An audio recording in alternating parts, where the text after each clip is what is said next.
Hello, everyone. My name is Miss Esther, and welcome to episode 3 of the Ask Miss Esther show. On this episode, I'll be answering questions on parent child bonding, learning difficulties, and disrespect. The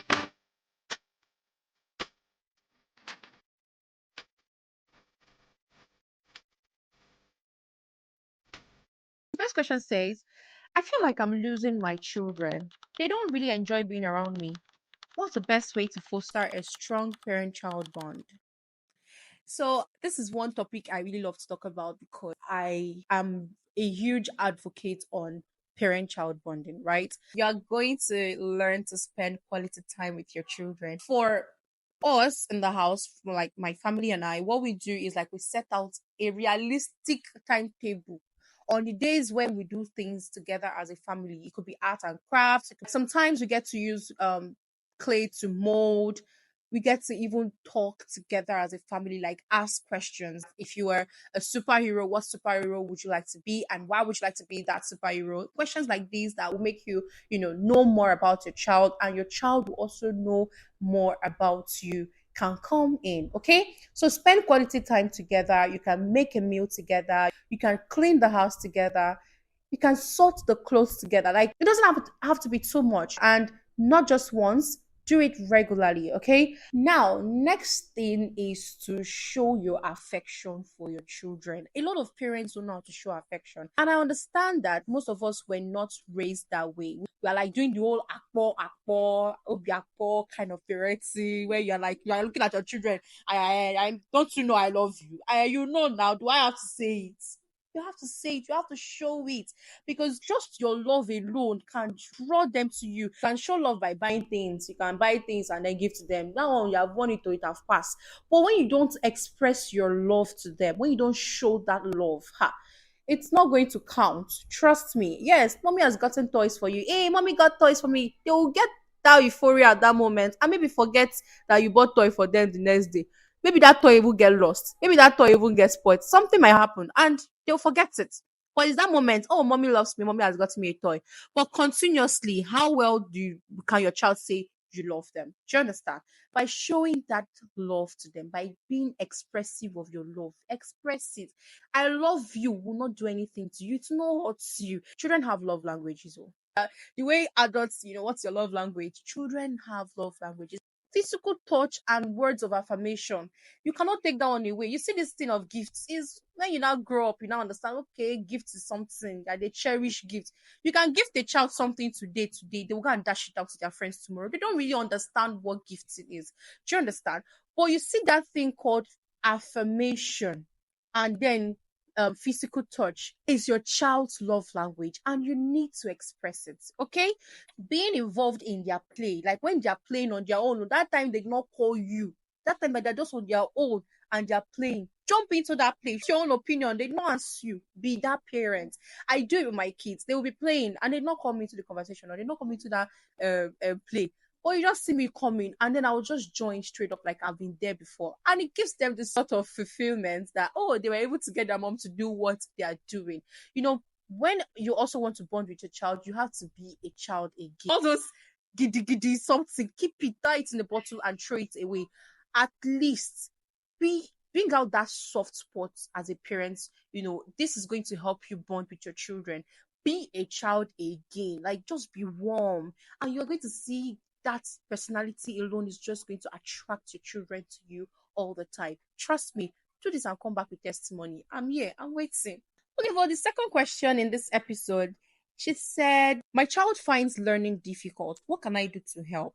What learning approach are you using for that child? Understand your child's learning style before you just jump into teaching. An auditory learner, by listening alone, you've learned. Visual learners, by showing them the video, by showing them the picture, they've learned. Kinesthetic learner, by turning that thing into a song, and by dancing and moving your body with them, they're going to remember what you have taught them. Like body movements and all that works for kinesthetic learners a lot.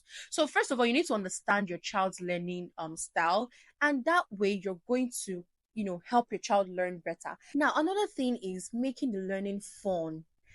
I have walked into a classroom before where they were teaching 3-year-olds and I cried. I crowed and I crowed. I cried, crowed, and crowed for the sake of these children because why would you be teaching 3-year-olds and they're all sitting down looking at you? Hello, ma, you're very beautiful, but these children don't want to see your face at that point. They want to explore, they want to jump, they want to dance, they want to move around, they want to get busy and get involved. Hands on activities. Take away the whole pencil and writing at this age for your children. They are not, it's not about the whole writing and, let them get involved with their hands. You want them to count numbers. You're telling them, stroke five, give me 5 strokes. Already their pincer grips is right hurting them. You're telling them stroke 5. When you can tell them to bring 5 stones and count. When you can tell them to go and bring 5 toys and count. When you can tell them to go and count the chairs in the house. You can tell them to do like just make it more fun and more interactive and more expressive for them. And trust me, they're going to love learning. All right, so for the last question in this episode, she said, how do I address disrespectful behavior from my child? I try beating, but it doesn't look like it's working. What else can I do? Please help me. You try beating. Let me tell you something, right? There's never a situation that beating makes better. It's even going to make the matter worse. Okay. So, but if you're trying to teach respect to your child, I think you should model respect to that child.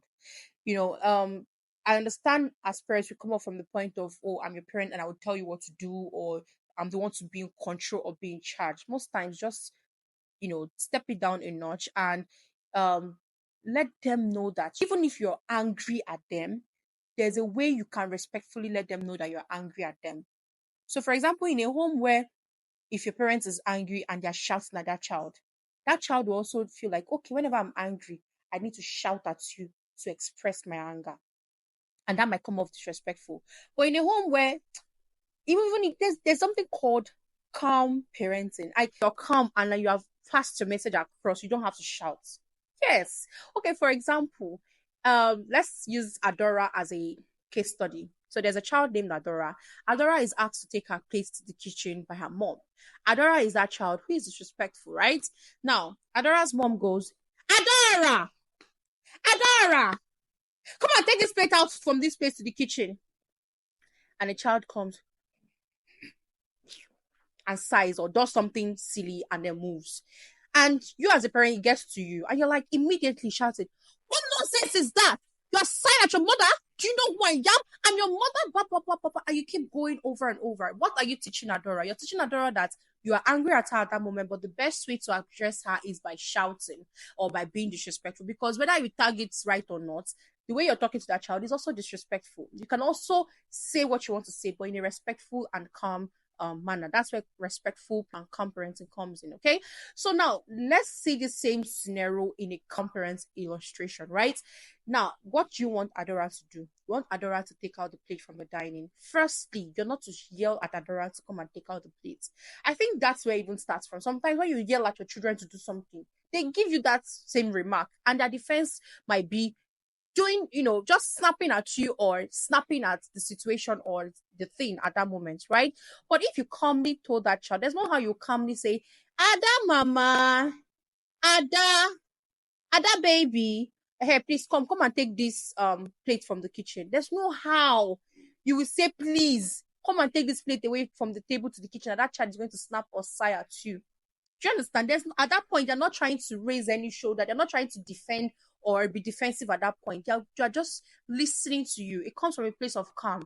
Okay? Or even if you don't want to go the whole petting route and Ada mama and Ada baby and all that, you can call the child's name respectfully and say, Ada, okay, please take the plates out of the table to the kitchen. But like you're saying it in a calm way. Ada is definitely going to take that plate out.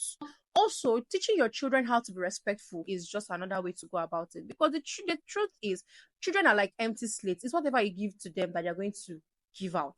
Do you understand? If you've not taught respect and if you've not practiced it in the home where they have to respect their siblings, even the younger ones, because I always teach my kids to respect themselves, no matter who is the older sibling. Growing up, they taught us, respect your elders. They did not teach the elders to respect the younger ones, right? So, but yes, I let the children know that whether you're old or young, you have to respect everybody. You talk to people with kindness, you talk to people calmly, you don't raise your voice to express yourself. You teach respect, they give back respect. You model respect, they model respect. You talk to them with respect, they talk to you with respect. Okay? That's it. Shikida. I think this is where the saying of respect is reciprocal comes in, because the truth is, because you're a parent does not mean you will not respect your children. You have to respect them for them to respect you. All right. Ciao. All right. So this brings us to the end of this episode on Ask Miss Esther. And yes, I really enjoyed answering your questions. You can keep the questions coming in. Okay. And I'll be here to answer them. All right. So thank you once again for joining or tuning in, and see you in the next episode. Bye for now.